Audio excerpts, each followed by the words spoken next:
فأنا ناصح لإخواني بالصدع بالحق تبيض وجوههم. السكوت في مسألة الحزبية يضرها، فاصدع بما تؤمر وأعرض عن المشركين.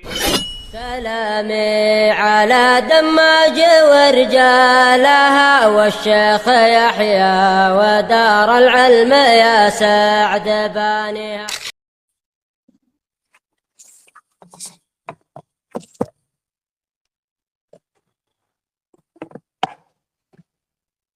Bismillahirrahmanirrahim.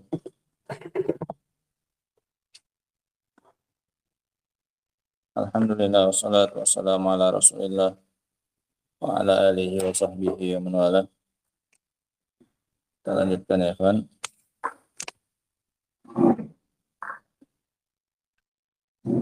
Ayat yang ke-164.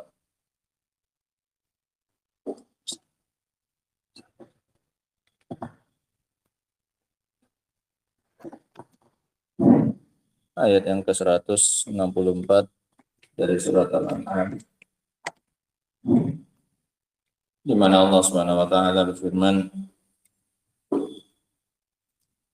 "Qul aghairallahi abghi rabbah wa huwa rabbu kulli syai'." Katakan wahai Nabi, apakah aku mencari sesembahan yang lain? Apakah aku mencari Rabb selain Allah Subhanahu wa taala untuk aku ibadahi, untuk aku sembah, padahal Dia adalah Rabb segala sesuatu. Padahal Allah adalah Rabb segala sesuatu. Ngapain aku mencari sesembahan yang lain? Toh kenyataannya Dia yang memiliki rububiyah terhadap segala sesuatu. Karena Dia yang memiliki rububiyah, maka sudah sepantasnya uluhiyah pun aku berikan kepada Dia. Ngapain aku mencari sesembahan yang lain, sementara yang memiliki rububiyah atas segala sesuatu hanya Allah Subhanahu wa taala. Nah, ini bantahan Rasul SAW kepada orang-orang musyrikin. Dan di sini coba diperhatikan ya, Pan, dari ayat yang ke-161 sampai sekarang, Allah Subhanahu wa taala terus mengulang-ulang kalimat qul sampai 3 kali. Semuanya diawali dengan qul, qul, qul. Katakan, katakan. Ini sebagai isyarat dari Allah Subhanahu wa taala li ahamiyatil maqulah, kepada pentingnya ucapan tersebut. Sampai-sampai Allah Subhanahu wa taala mengulang-ulang perintah itu kepada Nabi Shallallahu alaihi wasallam. Padahal kan dari awal saja kan sudah cukup sekali perintah. Katakan ini semuanya. Tapi tidak. Setiap ayat Allah kembali mengulangi apa? Perintahnya. Untuk dengan mengatakan, "Qul," katakan. Katakan ini, katakan ini. Bilang kepada mereka, bilang kepada mereka. Sampai diulang-ulang oleh Allah Subhanahu wa taala menunjukkan pentingnya ucapan tersebut untuk disampaikan kepada orang-orang musyrikin. Apakah selain Allah yang aku cari sebagai sesembahan, padahal Dia adalah Rabb segala sesuatu? Wala taksibu kullu nafsin illa 'alaiha, dan tidaklah setiap jiwa mengusahakan aisyarron. Tidak disebutkan. Dari konteks kalimatnya kita pahami bahwa yang dimaksud adalah mengusahakan kejelekan. Karena setelahnya Allah mengatakan illa 'alaiha, melainkan bebannya, dosanya atas dirinya. Sehingga yang ditaksib oleh jiwa itu adalah syarron. Gitu. Sehingga takdirnya wala taksibu kullu nafsin syarran illa 'alaiha. Dan tidaklah setiap jiwa mengusahakan melakukan kejahatan, kejelekan, melainkan itu dosanya atas dirinya. Padahal nggak disebutkan kejelekan atau kebaikan ya. Tapi dari konteksnya kita tahu yang dimaksud adalah melakukan apa ini? Mengusahakan kejelekan. Wala taziru waziratun wizra ukhra. Dan setiap jiwa dan tidaklah jiwa memikul dosa jiwa yang lain. Dan tidaklah satu jiwa itu memikul dosa yang dilakukan oleh jiwa yang lain. Masing-masing menanggung dosa yang dia buat. Allah tidak akan zalim dengan cara menimpakan dosa orang yang tidak melakukan kejelekan, kepada orang yang tidak melakukan kejelekan. Tsumma ila rabbikum marji'ukum fayunabbi'ukum bima kuntum fihi takhtalifun. Kemudian hanya kepada Rabb kalian tempat kembali kalian, dan Dia nanti akan memberitahukan kalian perkara-perkara yang dulu kalian perselisihkan ketika masih di dunia.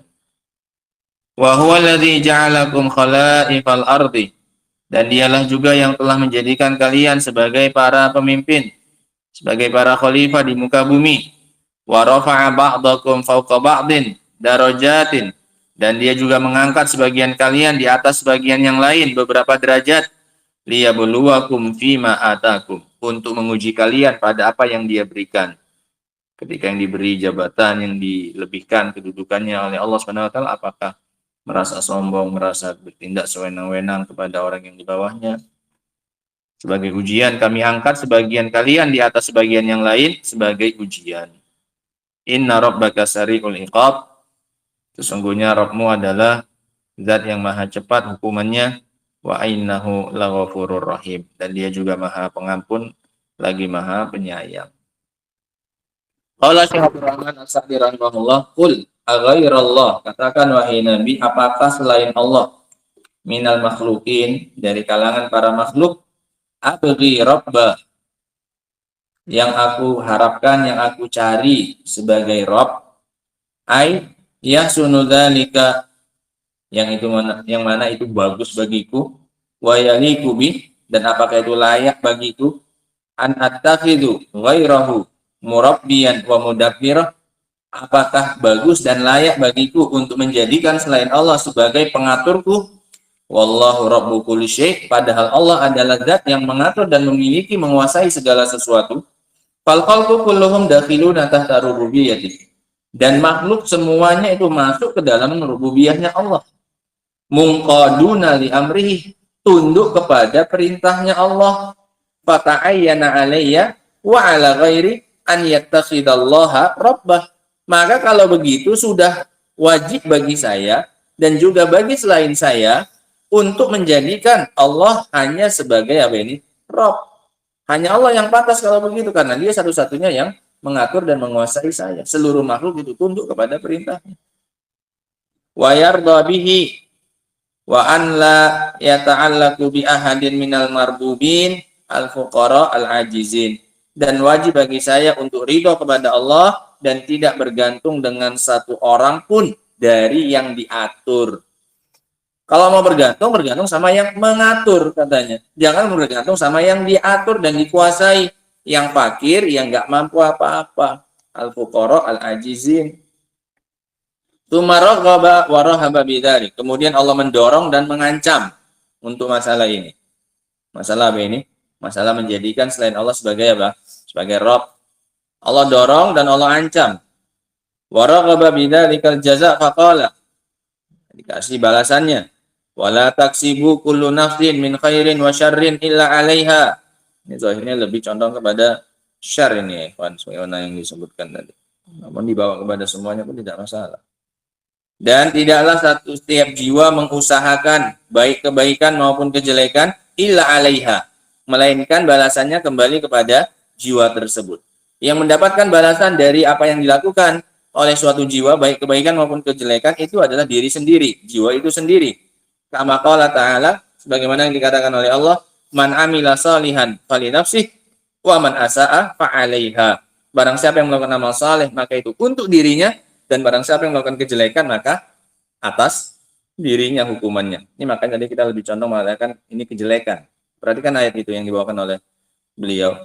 Man amila salihan fali nafsihi, yang melakukan kebaikan, amal soleh itu untuk dirinya, li nafsihi. Kemudian untuk kejelekan baru pakai apa? Wa man asa'a fa'alaiha, maka atas dirinya. Pas melakukan apa ini? Khair apa syar? Syar, asa'a, melakukan kejelekan. Kan sama kayak dalam ayat kita yang kita baca. Wala taksibu kullu nafsin illa alaiha. Menunjukkan yang dilakukan kebaikan atau kejelekan ini? Kejelekan. Mafhum ya?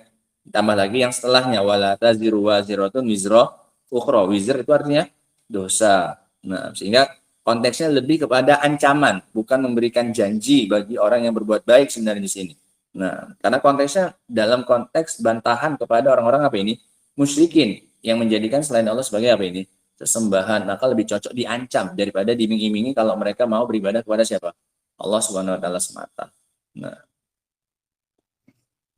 wala taziru waziratun wizra ukhra, dan tidaklah pelaku dosa melakukan dosa yang dilakukan oleh orang lain. Bal kullun alaihi wizru nafsihi, bahkan masing-masing jiwa menanggung dosa dirinya.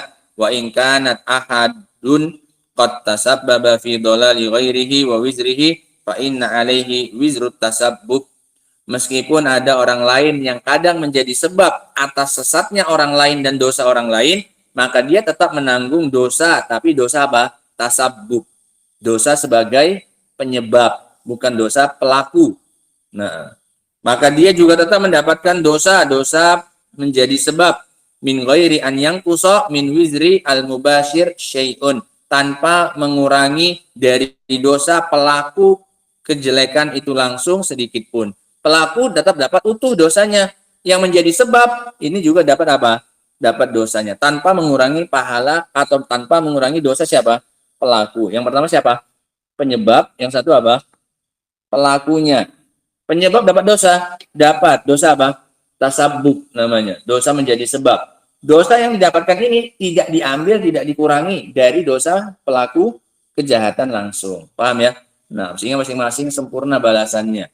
Sebagai sebab ya dikasih jatahnya dosanya, sebagai pelaku langsung juga dapat apanya? Dosanya secara utuh, tidak dikurangi oleh Allah Subhanahu wa taala. Summa ila rabbikum marji'ukum yaumal qiyamah. Kemudian kalian akan dikembalikan kepada Rabb kalian nanti pada hari kiamat. Fayunabbi'ukum bima kuntum takhtalifun. Kemudian dia akan memberitahukan kepada kalian apa yang dulu kalian perselisihkan min khairin wa syarrin, baik berupa kebaikan maupun kejelekan. Wa yujazikum ala dzalika awfal jaza. Dan dia akan membalas kalian atas hal itu dengan sesempurnanya balasan. Wa huwa alladzi ja'alakum khalaifal ard, dan dialah yang telah menjadikan kalian sebagai khalifah, khalaif di muka bumi. Ayakhlufu ba'dukum ba'da. Khalaif artinya yakhlufu ba'dukum ba'da, sebagian kalian menggantikan sebagian yang lain. Abdullah cuci muka. Itu artinya khalifah, pengganti. Kenapa kita manusia itu disebut khalaif? Karena kita saling menggantikan satu dengan yang lainnya. Selesai generasi kita digantikan oleh generasi yang berikutnya. Kita juga melanjutkan dari generasi sebelum kita. Itu silih berganti. Itu asal muasal kenapa manusia dinamakan apa ini? Khalifah di muka bumi. Kenapa? Karena saling menggantikan. Satu generasi digantikan oleh generasi yang berikutnya. Wastakhlafakumullahu fil ard. Allah jadikan kalian sebagai khalifah di muka bumi. Wasakhharalakum jami' ma fiha, dan Allah kuasakan untuk kalian semua yang ada di muka bumi.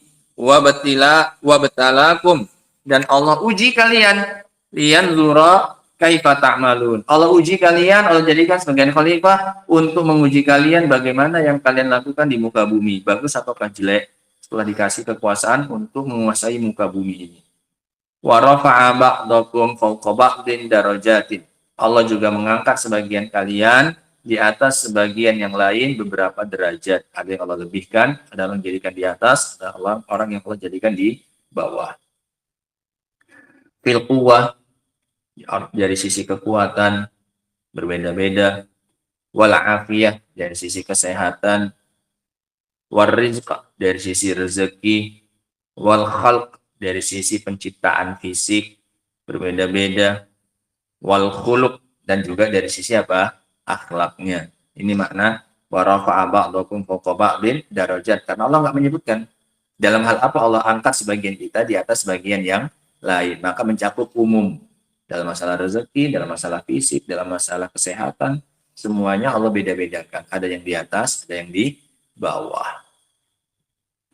Liyabluwakum fima atakum, untuk menguji kalian pada apa yang telah Allah berikan kepada kalian, baik kekuatan, kesehatan, rezeki, dan yang semisal. Fatafawatat a'malukum, maka dengan itu berbeda-bedalah, bertingkat-tingkatlah amalan kalian. Ada yang di atas, ada yang di bawah. Inna rabbaka sari'ul iqab, sesungguhnya Rabbmu maha cepat hukumannya. Liman asahu wa kadzdzaba bi ayatihi, bagi orang yang bermaksiat kepadanya dan mendustakan ayat-ayatnya. Wa innahu laghafurur rahim, tapi sisi yang lain dia juga maha pengampun dan maha penyayang. Liman amana bihi wa amila salihan, bagi yang beriman kepadanya dan melakukan amal saleh. Wa taba minal mubiqat, dan dia mau tobat dari perkara-perkara yang membinasakan. Akhir tafsir surat Al-An'am. Walillahil hamdu wassana, hanya untuk Allah pujian dan sanjungan. Wassallallahu ala Muhammad wa ala alihi wa sahbihi wasallam tasliman katsira ila yaumiddin. Dengan ini alhamdulillah kita selesai dari tafsir surat Al-An'am. Adapun faedah yang bisa kita ambil dari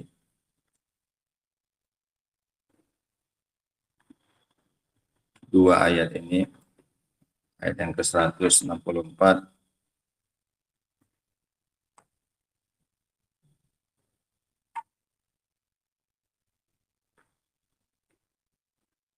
dan 165,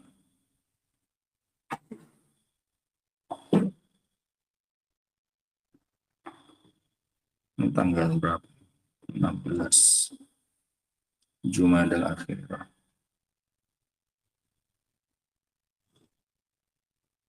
Seribu 1445.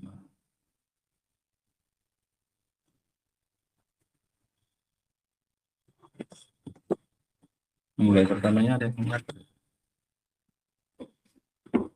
Ada. Ada. Kalau di rekaman Ana bulan Agustus. Iya. Iya. Ada. Tanggal 3 Agustus. Tanggal 3 Agustus, sekarang Desember. Ya, ada sekitar berapa? 4 bulan. Sekitar 4 atau 5 bulan. Faedah yang bisa kita ambil dari dua ayat ini, ya kawan.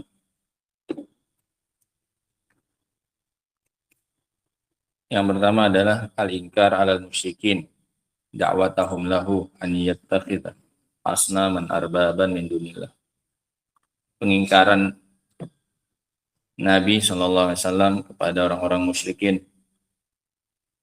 Pengingkaran Nabi SAW kepada orang-orang musyrikin yang mengajak beliau untuk menjadikan selain Allah sebagai sesembahan. Dari konteks ayatnya itu beliau membantah ajakan mereka. Qul aghairallahi abghi rabba. Apakah aku pantas? Ini beliau diajak. Kemudian beliau mengatakan itu nggak layak bagiku. Dan juga bagi kalian juga sama sebenarnya. Bantahan atau pengingkaran Nabi SAW kepada orang-orang musyrikin yang mengajak beliau untuk menjadikan selain Allah sebagai sesembahan. Faedah yang berikutnya, penetapan rububiyah Allah atas segala sesuatu. Penetapan rububiyah Allah atas segala sesuatu. Wa huwa rabbu kulli syai'in. Dia adalah Rabb segala sesuatu. Dan sifat rububiyah itu intinya berputar pada 3. Al-khalqu wal mulku wat tadbir. Penciptaan, penguasaan, dan pengaturan. Penciptaan, penguasaan atau kepemilikan, dan pengaturan. Semuanya yang menciptakan Allah, semuanya yang memiliki dan menguasai itu Allah, dan yang mengatur semuanya itu Allah Subhanahu wa taala. Nah, faedah yang berikutnya, tauhid rububiyah mengharuskan tauhid uluhiyah. Tauhid rububiyah mengharuskan tauhid uluhiyah. Sehingga Rabb yang pertama itu sebenarnya maksudnya adalah ma'bud, uluhiyah. Apakah pantas aku menjadikan sesembahan selain Allah? Padahal yang punya rububiyah hanya siapa? Allah. Karena kalau maknanya Rabb juga, ya ngapain diingkari ajakannya orang-orang musyrikin? Toh semuanya sepakat Allah itu Rabbnya segala sesuatu. Kan nggak ada pengingkaran berarti harusnya. Ngapain Rasul menolak ajakan mereka kalau hanya sekedar meyakini Allah sebagai apa ini? Rabb. Ini sama saja, nggak ada bedanya. Tapi orang-orang musyrikin mengajak Rasul untuk beribadahnya kepada sesembahan selain Allah. Makanya Rasul menolak, apakah pantas aku menjadikan selain Allah sebagai Rob? Sebagai apa ini Rob di sini? Sesembahan. Wa huwa Rabbu kulli syai. Padahal dia adalah Rob. Rob di sini apa? Rububiyah. Padahal dia yang memiliki rububiyah segala sesuatu. Menunjukkan rububiyah itu mengharuskan apa ini? Uluhiyah. Kalau kamu mengakui rububiyah milik Allah, maka konsekuensinya uluhiyah pun juga harus diberikan kepada Allah. Ini bantahannya Rasul ini. Nah, faedah yang berikutnya, setiap kebaikan dan kejelekan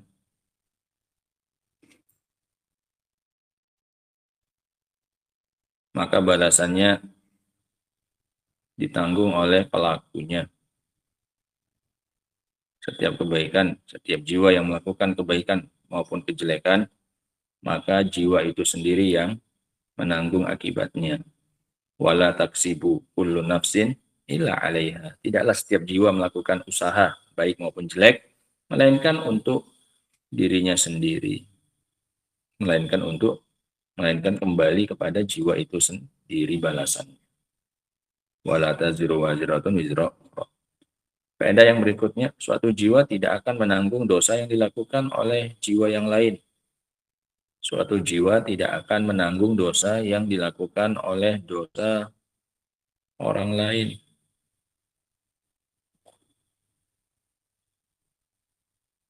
Termasuk yang menjadi sebab terjadinya kemaksiatan. Dia bukan menanggung dosa yang dilakukan oleh pelaku. Dia dapat dosa sendiri. Dosa karena sebagai apa? Penyebab. Nah, dia bukan dipikulkan dosa si pelaku, bukan. Dia tetap melakukan. Apa yang dia lakukan? Sebab. Paham ya? Yang dia lakukan adalah sebab. Sehingga dosanya dosa tasabbub. Nah.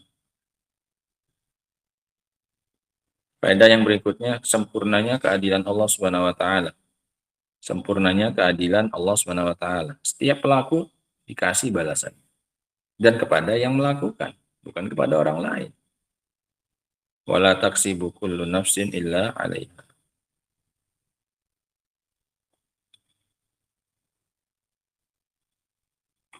Faedah yang berikutnya, besarnya pemberian Allah Subhanahu wa taala kepada para hamba dengan menjadikan mereka sebagai penguasa di muka bumi, khalifah. Ganti-gantian kita menguasai bumi ini. Sekarang kita yang menguasai, habis ini generasi yang di bawah kita. Habis itu yang di bawah kita lagi. Nah, besarnya pemberian Allah kepada para hamba dengan menjadikan mereka sebagai khalifah di muka bumi. Wa huwa alladzi ja'alakum khalaifal ardi. Pada yang berikutnya, hikmah dari Allah menjadikan kehidupan para hamba bertingkat-tingkat. Hikmah dari Allah menjadikan kehidupan para hamba bertingkat-tingkat. Enggak sama. Ada yang di atas, ada yang di bawah. Dalam segala hal. Kesehatan, rezeki, kekuatan, dan seterusnya. Hikmahnya adalah sebagai apa ini? Ujian. Hikmahnya sebagai apa? Ujian. Nah, liyabluwakum fima atakum. Allah angkat sebagian kalian di atas sebagian yang lain untuk Allah uji. Yang di atas bersyukur atau tidak, yang di bawah bersabar atau tidak. Faedah yang berikutnya, cepatnya hukuman Allah Ta'ala. Cepatnya hukuman Allah Subhanahu wa Ta'ala. Inna rabbaka sari'ul iqab. Jangan main-main, hukuman Allah itu bisa datang kapan saja. Cepat hukumannya, nggak lambat. Allah ingin menghukum, maka nggak lama-lama. Nah, Allah Ta'ala a'lam bishawab. Faedah yang terakhir, penetapan dua sifat bagi Allah Subhanahu wa Ta'ala, maghfirah dan rahmah. Penetapan dua sifat bagi Allah Subhanahu wa Ta'ala. Ini karena kita sedang membahas tauhid nama dan sifat, maka disebutkan faedah-faedah yang kayak gini. Penetapan dua sifat Allah Subhanahu wa Ta'ala, maghfirah dan rahmah. Maghfirah artinya apa?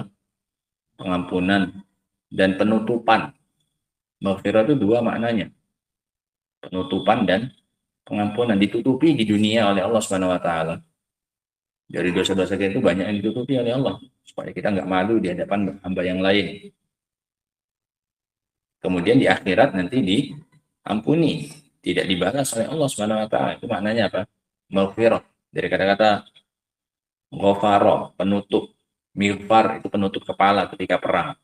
Namanya mighfar.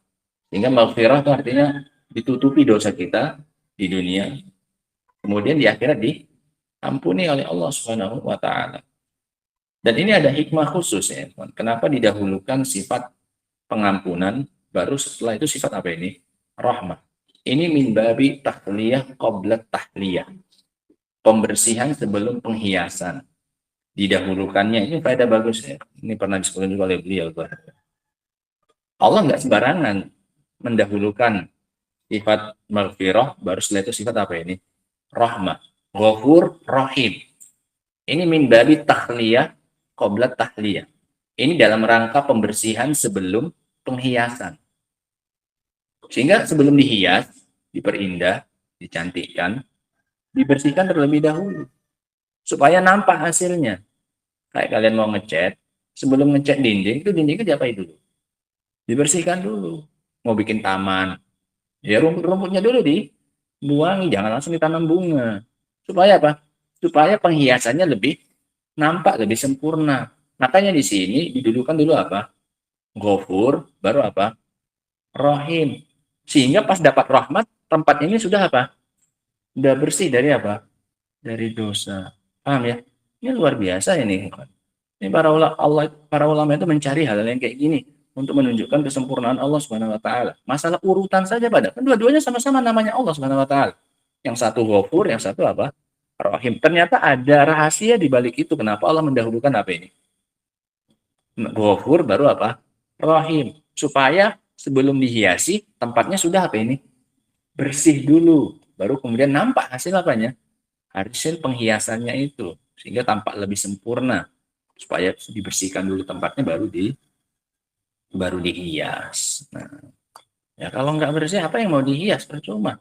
Nah, ibaratnya nanam bunga di comberan. Tetap aja jelek. Kenapa? Tempatnya belum dibersihkan. Nah, karena hari Jumat, maka bersih. Ya kan? Nah, supaya apa?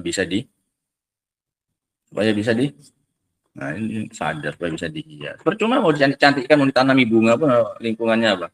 Jorok ya percuma. Apa ya? Ini dalamnya ada ilmu, ada taklim, ada apa segala macam. Luarnya aja masih apa ini? Masih jorok. Orang mau datang pun apa? Males. Kenapa? Nengok sampahnya duluan, nengok joroknya duluan. Gimana orang mau masuk? Paham ya? Nah, sehingga di tahliyah dulu, baru dia apa? Di tahliyah. Tahliyah itu hilyah. Hilyah itu perhiasan.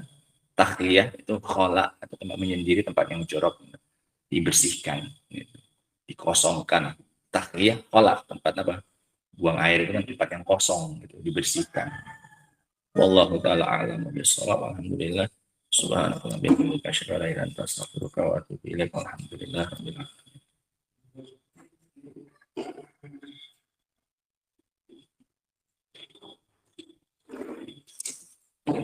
Merojanya cepat, jangan ditunggu lama-lama ya. Yang bisa.